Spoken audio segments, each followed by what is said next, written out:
Spirit Airlines has been quite the talking point here in the aviation industry over the last year. Today, Spirit Airlines gets some huge news as they'll be able to exit Chapter 11 bankruptcy without a merger. This is absolutely fantastic, and today we're going to talk about the implications. So with that being said, let's go ahead and get started, everybody.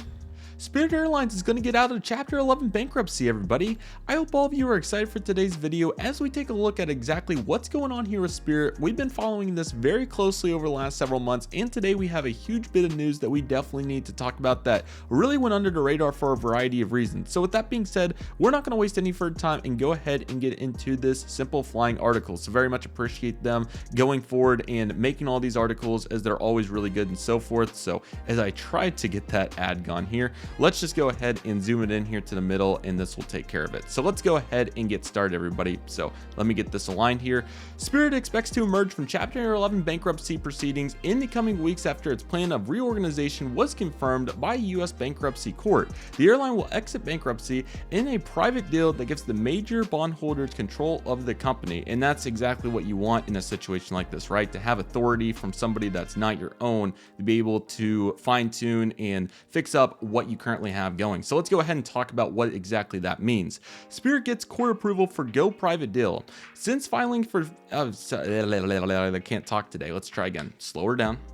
Since filing for bankruptcy in November 2024, Spirit's future has been unclear, particularly with the merger with Frontier Airlines looming large. However, the airline looks all set to implement its independent plan of recognition after getting, I don't even know what the heck that was. That was crazy. Must have been an ad. But anyway, go ahead from the United States Bankruptcy Court for the Southern District of New York. So let's go ahead and take a look at this. And here's a beautiful Spirit A320neo.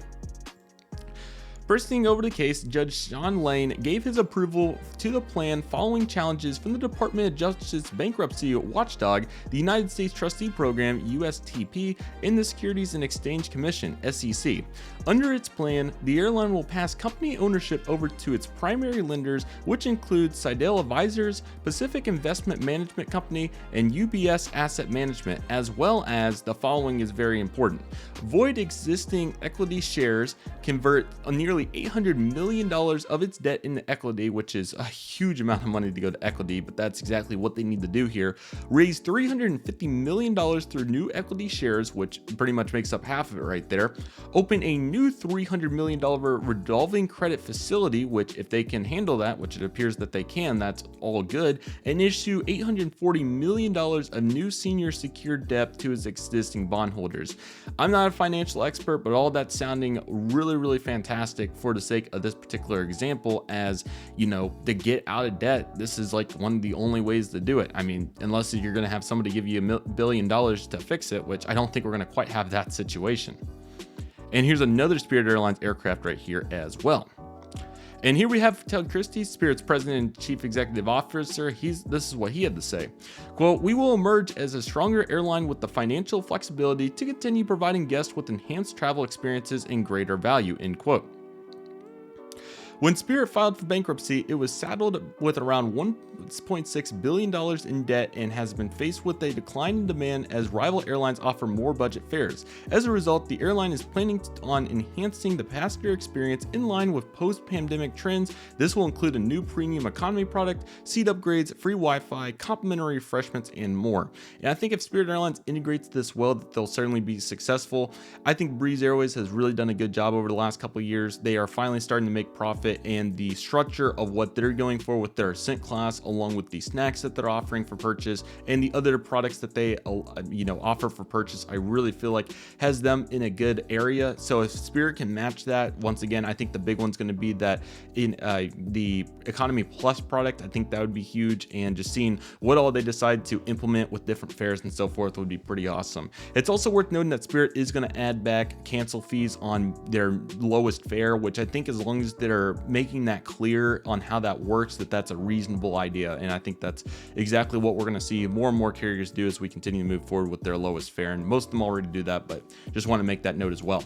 The carriers also identified key areas that's looking to transform, including increased less than daily routes, which I really like the idea of this. And really, to put a bow on this real quick, this includes markets that they don't currently serve. There's a bunch of small hub airports across the entire United States that could certainly utilize utilize more less than daily services, and Spirit's just got dominated on some of these hub-to-hub routes in big city to big cities where Frontier and every other airline's operating it. So I like the idea of Spirit enhancing the routes that are not being served. Look at an airline like Allegiant that does that and how successful they have been. Obviously, that's not going to be all of what Spirit's going to be made of, but if they're able to integrate more cities in the, Midwestern regions and even, the East and the West coasts, just thinking of a couple cities like, Chattanooga, Tennessee, Tulsa, Oklahoma. We could even throw out an example like Sioux Falls, South Dakota. There's quite a few cities that are underserved in that low-cost market that I certainly think Spirit could jump into and make a huge difference.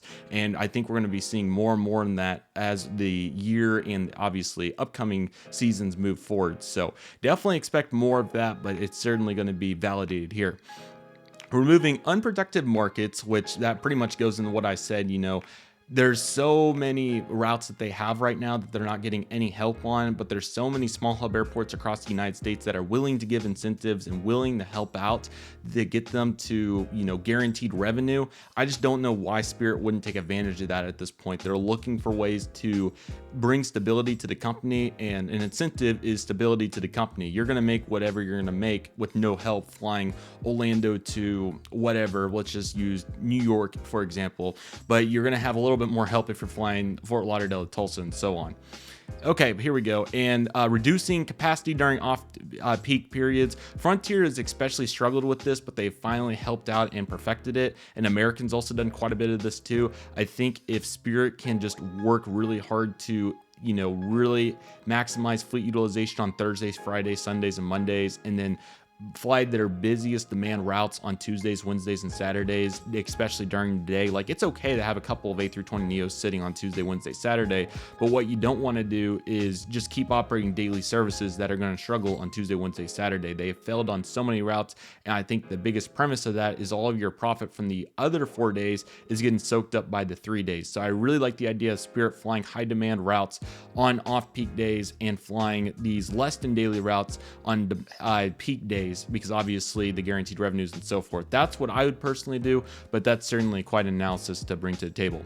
And then we have the unanimous support as well. Christie noted that the airline had virtually unanimous support from bondholders throughout the reorganization process, indicating the levels of confidence in its plan of reorganization. That's, of course, essential when it comes to bringing the company back to profitability. Obviously, we're not even close to that right now, but the goal is to at least get out of bankruptcy, and they're working towards that. As Simple Flying explored earlier this week, in which that article is really good too, so I'd recommend checking that one out. Spirit has been keen to go alone rather than joining forces with Frontier Airlines. And I made a video on this a couple weeks ago, so feel free to check that one out. But anyway, Frontier first attempted to acquire Spirit in 2022, but JetBlue swooped in and eventually secured a deal with the airline. However, it was contested by the DOJ and antitrust grounds and eventually thrown out. And this led to Frontier to renew its attempts to merge with Spirit, and this happened in late 2024. But this was rejected with another proposal. So as we continue to scroll, there's a shot of one landing at Phoenix. The carrier will now focus on streamlining its operations by cutting costs, including a reduction in fleet size and some job cuts. And I think this is, once again, their best option. Fly the high demand routes on low peak days, and then on high peak days, fly the the non-competitive routes. That's 100% what I would do if I was Spirit, and I think that's your only option. Take a frequency off of New York on Thursday, Friday, Sunday, Monday, and put that towards a small hub airport. Once again, Chattanooga, Tulsa, Sioux Falls. I could throw out a real random list, but Boise, Idaho is another one that could use some more low cost. Colorado Springs. There's a wide variety of routes where, once again, you're going to get incentives to these unserved markets. I just don't see any reason why not to explore these. And there are still incentives from many airports for services that already exist. So, and also keep in mind that, depending on the frequency, the airport may consider that unserved. It just depends on the situation. The carrier will now focus on streamlining its operations. We already read that part, excuse me. And then here's a quote. As we move forward, our leadership team remains focused on reducing cost while we also advance our strategic incentives to transform our guest experience and position Spirit for success, which I love the thought process for the end quote there. The airline, or did we already? No, this one's new. The airline is keen to stress that its operation will not be impacted by the ongoing bankruptcy process, as Spirit has continued to fly around 80 airports since entering Chapter 11 and will continue to do so as it reorganizes. I don't think they've cut too many routes over this period, so that's definitely nice as well. Spirit currently operates a fleet of almost 200 Airbus A320 and A321 aircraft, and this also includes the CEOs and the Neo models. And it also revealed that it would sell 23 of its planes last year, which we talked about. That's 10% of the fleet, worth $519 million. And this is definitely huge towards contributing of getting out of that debt. That's a huge aspect of it. So it also talks about the Pratt & Whitney engines and the inspections and overhauls for that as well. So I certainly think Spirit's going in the right direction. I think it's huge that they're not going to have to merge to get additional funding to get out of their issues right now. I love this concept of at least what I would do if I was Spirit. I would certainly 100%, as we drive it home, fly to unserved markets or less served markets on high demand days, and then on lower demand days, fly more capacity to offset whoever's not flying the capacity on those days, whether it's Frontier, American, Delta, whoever it is. I certainly think there's a bunch of potential for that, and I really like the idea of that. In the last video, I explored the flight connections map of what Spirit currently has, and actually I think we could probably do that right now because it really is worth noting. And if I put Spirit Airlines in here, you can see what they currently serve. And if you can tell by this map, they only serve like 5 airports that have less than 30 nonstop destinations. And this whole middle area of the entire United States is empty. There is so much that you could do with this region. I just don't see why you don't do it.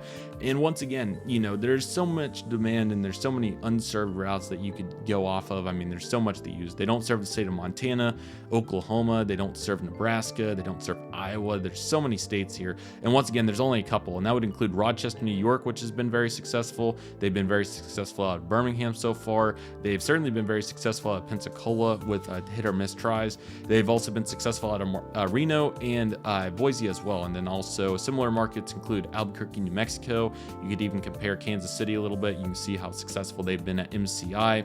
And then even a city like Columbus, they've done extremely well here. And I think this really tells the story. Columbus and Indianapolis, they've done fantastic at. I don't think there's any reason why not to keep expanding them. Louisville's another phenomenal example of the principle, and then Memphis as well. So if you can't tell the model here, they have been very good at making routes a possibility out of some of these smaller airports, these the airports that are in the 30 to 80 range regarding total passenger numbers. And I certainly think Spirit needs to continue to focus on that because, you know, I'm sure they fly Orlando to, let's just use Charlotte. I bet this is like 3 times a day. Maybe I'm just taking a guess.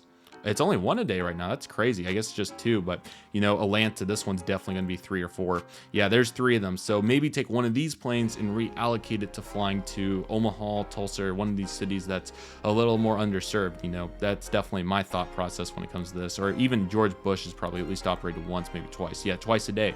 Maybe on Tuesday and Wednesday, reallocate this plane. You see how their schedule's congruent? I think they need to get away from the congruent schedule and make it more variable per the peak times. I really feel like the network planning there could be enhanced.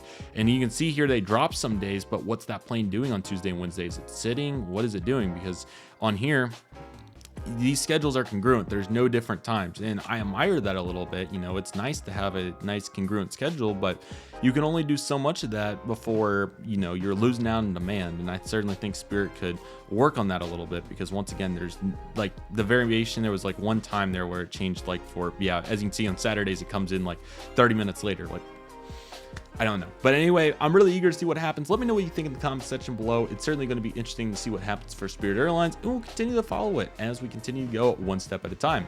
With that being said, that'll do it for today's video, everybody. Thank you all so much for watching. I want to thank each and every one of you for watching. My name is CM Aviation. Take it easy, everybody. Stay safe. Just process. Do you love and love you do. My name is CM Aviation. I want to thank you all so much for watching, and I'll see you all soon as CM Aviation is signing off.